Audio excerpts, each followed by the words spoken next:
FAPSI taking this kind of seminar.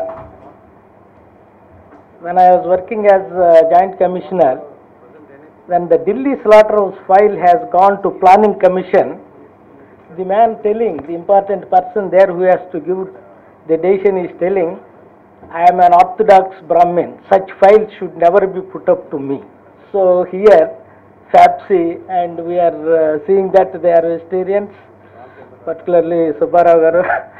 So even then you have taken it up, and it's an important sector this country needs. And for last 50 years nothing much has happened except in the export sector and a little bit in the poultry sector with respect to the meat processing. And I have been requesting our Dopeshwar friend slaughter lines ka bhi work lene ke liye, because this is a big job, because at least minimum of 3,000 slaughterhouses have to be improved in this country. The case is there in the Supreme Court, and they have asked all the state chief secretaries what are the programs you are doing, because none of the slaughterhouse is functioning as per the regulations. No pollution control permission to any of the slaughterhouse, so they all fit to be closed if you are enforcing the law of the land. But still the society needs somehow a breathing time, so one day or other it has to happen. And so whoever enters into this, the equipment business line, or into the production of hygienic meat, is going to have good prospects. So since it's a very long lecture, I was not knowing who will be my audience. I have sent 2 mails to Girijapathi Rao. He has not replied me also. It becomes fairly difficult to you to prepare a lecture when you are not knowing precisely the audience. So just I made some kind of thing which may be of interest to you.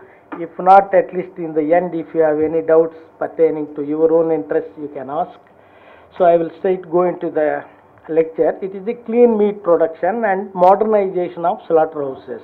We all agree that our slaughterhouses are in a very bad condition and we need to improve them in order to produce clean meat. In other words, it can be safe meat, hygienic meat, wholesome meat, or even quality meat for that matter. So we, in simple terms, we call it as clean meat. Clean meat means a meat that is not having any extraneous materials into it, so that it results into some kind of deficiencies or defects or diseases or whatever it is, including your aesthetic feelings. If it is not produced, see, if it is a brinjal, if it falls down on the ground, you can take it, wipe it, and you can do it. But if the meat falls down a piece, immediately it sticks, whatever is there on the ground, and no amount of cleaning will remove that. So meat is very particular for producing under hygienic, sanitary and appealing conditions, so that the people would like to enjoy it. So the Article 47 of the Constitution of India, it says, it is the duty of the state to raise the level of nutrition and the standard of living and to improve public health.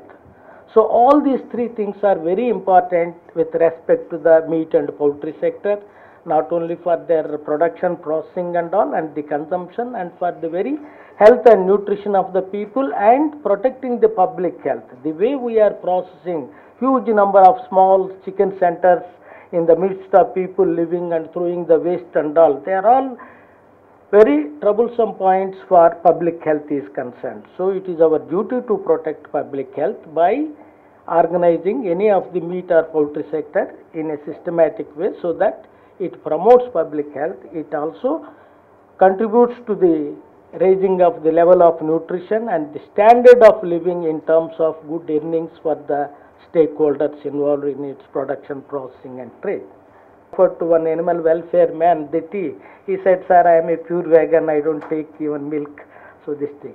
So whether persons can live, yes, persons can live by combining all the vegetable sources and calculating very nicely. You should have availability of different vegetable materials.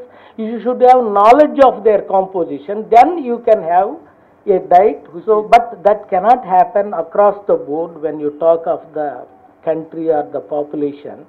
If your food resources are restricting, you will be poorer in the world in competing. Your food resources must be as wide as possible. So don't restrict your type of foods, but restrict the quantities as per your requirement. That should be the thing.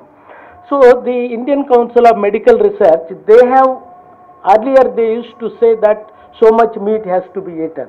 But some vegetarians or anti-meat people, they have questioned them. Instead of defending they have gone back and they said, no, no, we don't advocate any meat eating, but we advocate 1 gram of protein per kg body weight, but the protein quality must be 65 net protein utilization. You cannot have from vegetarian sources a 65 NPU when you just buy the things that are available in a season. So it is just not possible for every common man to have that quality. So there must be some animal protein available so that your total protein quality will be managed.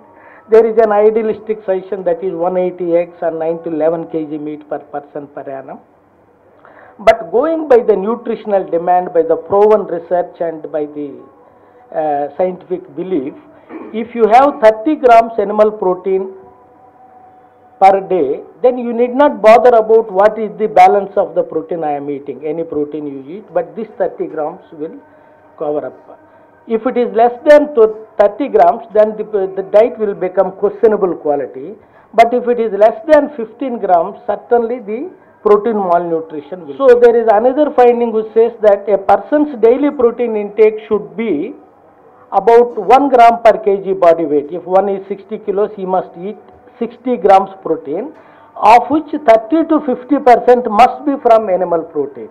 Once again, it only complements the above one. So looking at all these things, it is my calculation that 20 grams per person per day is the essential requirement. See, unless you fix a target which is reasonable, achievable, how do you develop programs to achieve it?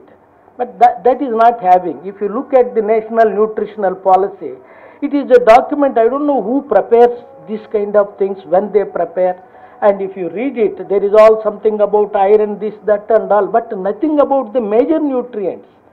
And the major nutrients coming through animal products, automatically they take care of many of the minor nutrients, the vitamins and the minerals, because the iron, you may have plenty of iron from the vegetarian sources, but unless there is animal protein in your system, it won't facilitate the absorption of the iron. That's why they say that in meat, still there is an unidentified factor or an X factor.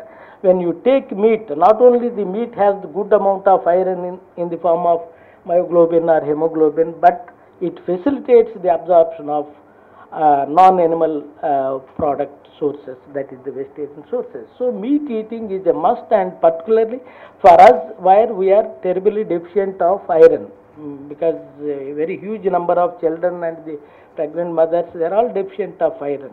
I myself have seen, when I have taken 3 ladies for a blood bank because we needed some B negative blood.